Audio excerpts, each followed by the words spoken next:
Have you ever wrapped up a lesson and you were feeling pretty confident? Students were engaged, answers were flying, heads were nodding, and then later you think, wait, did that actually stick?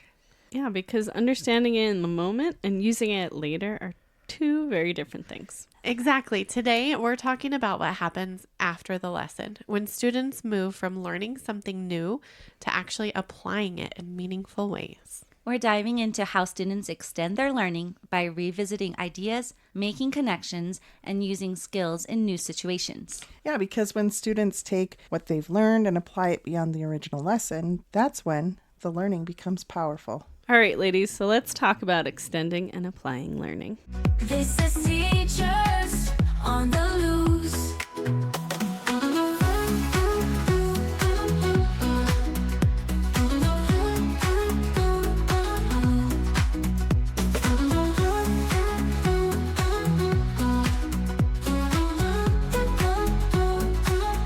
Hi, everyone. Welcome to Teachers on the Loose, the podcast where we turn teacher tales into belly laughs and life lessons. I'm Celeste. I'm Kelsey. I'm Kristen. And I'm Allison.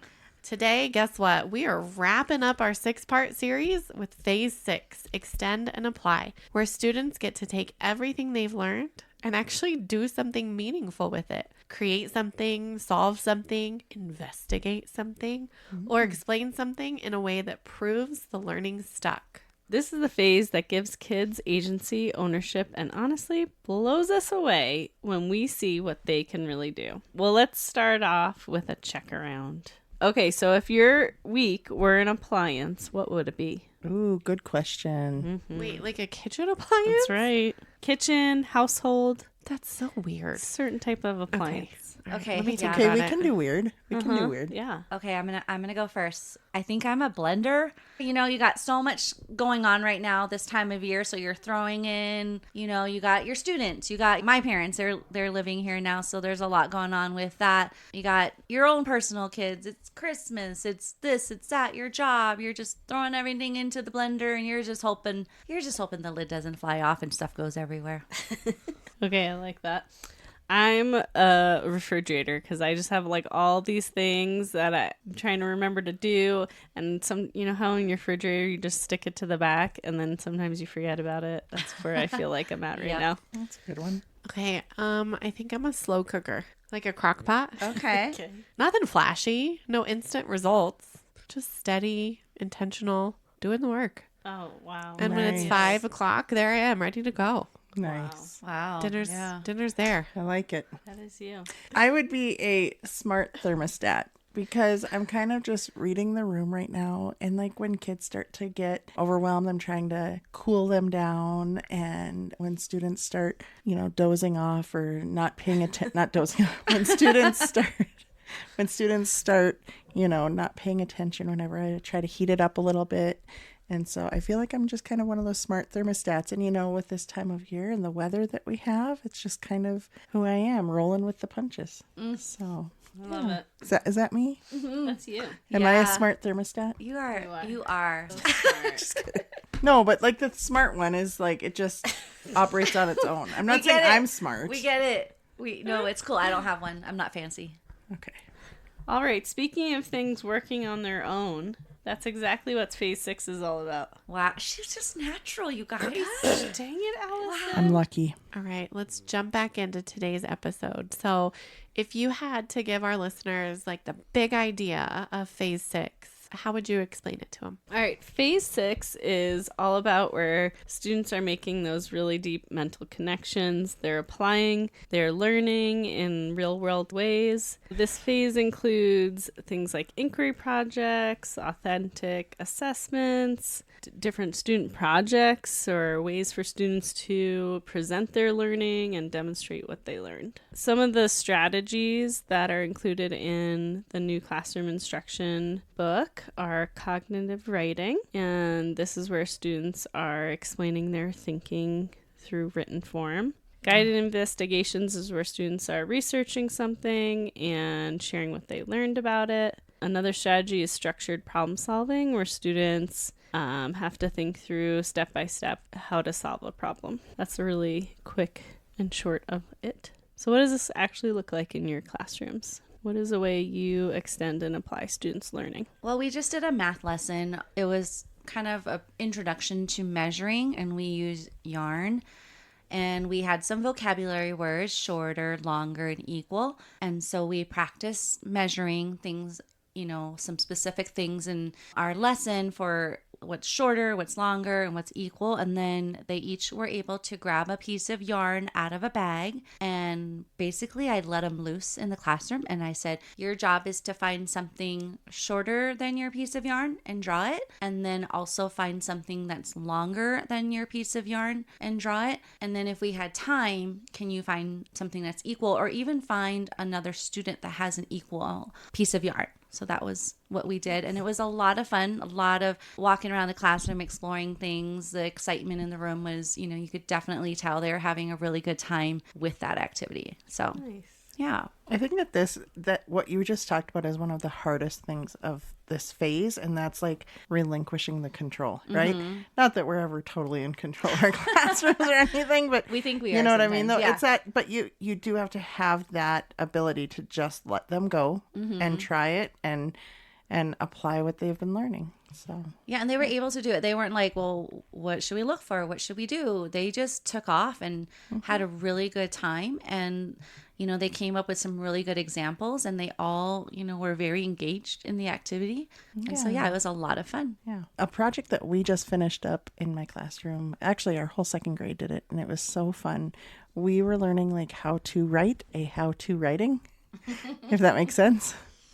So we got to do all the fun stuff of like teaching them how to follow instructions and how to write in that way, like first this, next that. And we had them build a snowman out of marshmallows. So that was like the first couple of phases, getting them hooked, giving them the instruction, giving them that direct, like this is how we do it. Then we did a couple of examples together. And then for their project, like we want you to show us what you know. We tied in that writing along with our reading, which we'd been learning a lot about fairy tales and fantasy, talking a lot about like story plots and how the story has to go from a beginning, a middle, and an end. And then we were also in our social studies, we were talking about like mapping and learning about different directions and what is on a map, like the key and that's a symbol and all that. So the project that we decided to do was to make a game board and have them create a game that they could play with somebody else that was fictional or from our genre. And then they had to have along their game board path have different parts of the plot.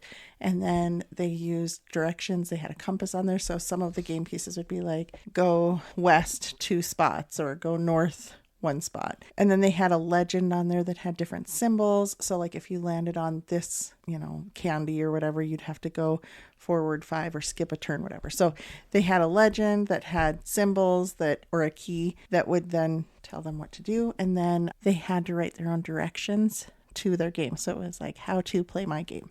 And then the sweetest, cutest thing was that then we invited the 3rd graders down to play, and they were able to explain it to them and teach them how to play, and they played together. And the cool thing about all of this is the 3rd graders were able to get background knowledge this month for something that they're going to do next month. So it was really cool. It all tied together. How come you guys didn't build a snowman out of snow? How come you had to use Is marshmallow? it because of Because the weather? the weather has been too warm. We couldn't do that. There's 70 no degrees snow. outside. Yeah, it's been unusually warm and dry and windy. We also learned a new vocabulary word, and it's when you have a snowball and you roll it and you make it into a bigger snowball. What's it called? It's called a hogmadog. A hogmadog. You learn Yeah. something new every day. Let's go out and build ourselves a little hogmadog situation. We totally could if we had any snow. Oh, but Weird that weather. darn weather. The weather. Shoot. You know what I thought of? So one of the strategies is structured problem solving. And I think back to when we were at a PBL school, and I remember one of our projects was to ask the kids, what is a problem within our school that you think you could solve? Do you guys remember what my class picked? I do remember. Oh, it was so cute. So in our playground, we had AstroTurf put on right next to all the trees where the wood chips were. Yep. And what problem did my kids identify? The wood wood chips chips. were everywhere. The Yeah. wood chips were everywhere. And so this was like a real world application for them because they sat and they problem solved. Well, how do we fix the problem? And they came up with homemade dustpans. They delivered cups to each class so that when they were dumping their shoes back in the classroom, they could then take those wood chips back out to their where they belong. We invited the town arborist in, and he talked to us about the different kind of wood that makes wood chips Wow.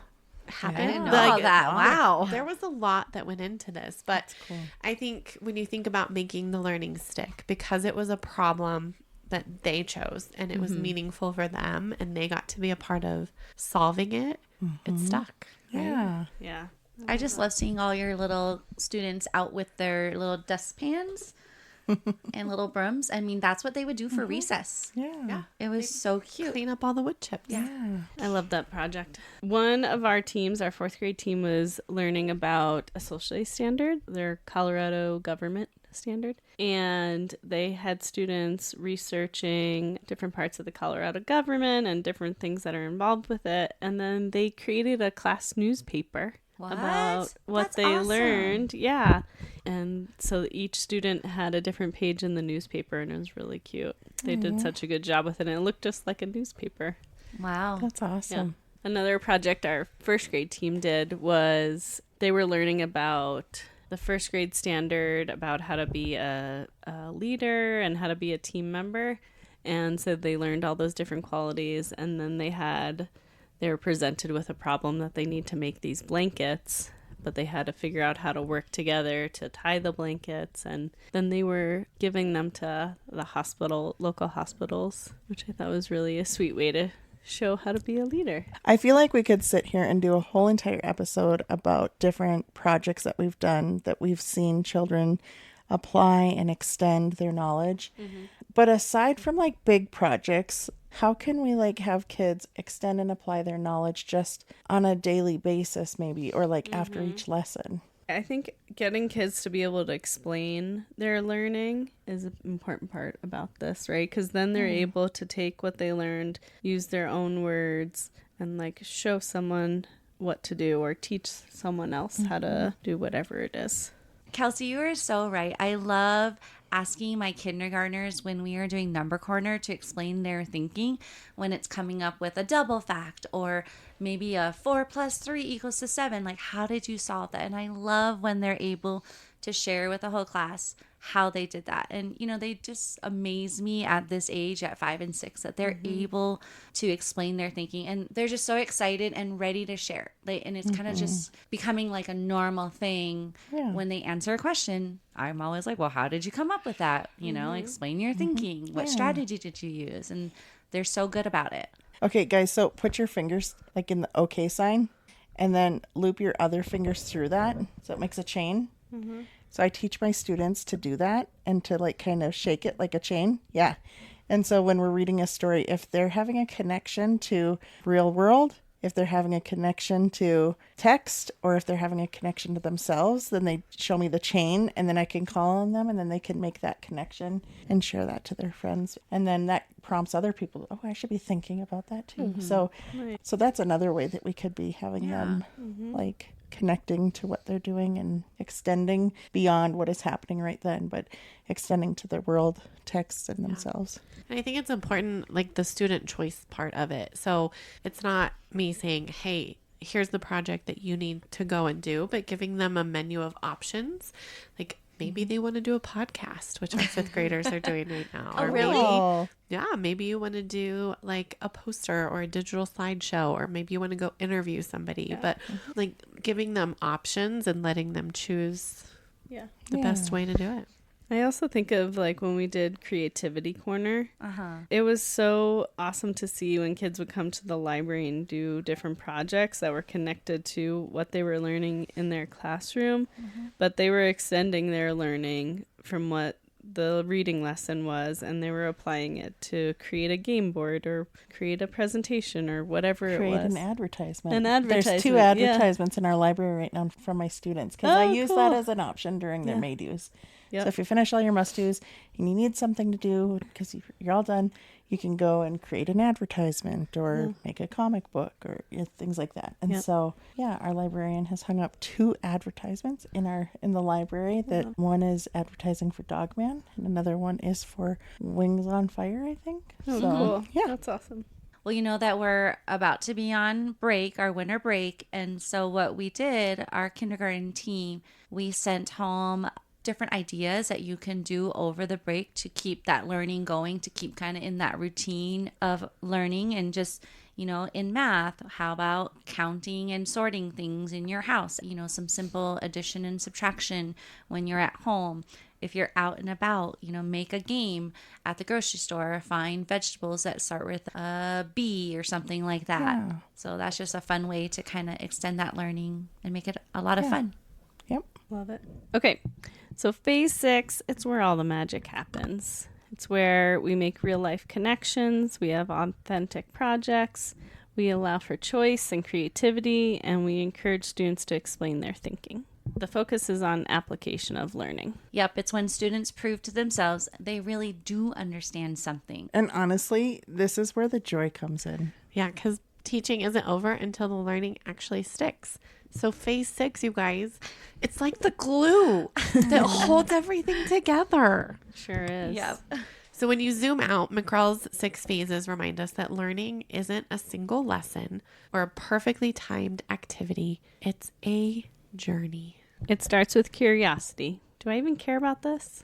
The commitment. Okay, I'm in. We focus on the new learning with clear, explicit instruction. Then we deepen that learning through practice, feedback, and struggle. Then we consolidate it so it sticks. And finally, we apply it without the teacher standing right there whispering the answer. And if learning falls apart at any point, well, that doesn't mean we failed. It just means that we know which phase to revisit. Love it. Thanks for listening to Teachers on the Loose. Don't forget, when kids get to apply their learning, they remember it longer, understand it deeper, and feel more confident as learners. And we want to hear from you. We want to know how you extend and apply the learning in your classrooms. Tag us at TeachersOTL on Instagram and Facebook and on TikTok. We can't wait to hear from you. So grab your favorite mug and join us back here next week on Teachers on the Loose. This is Teachers on the Loose.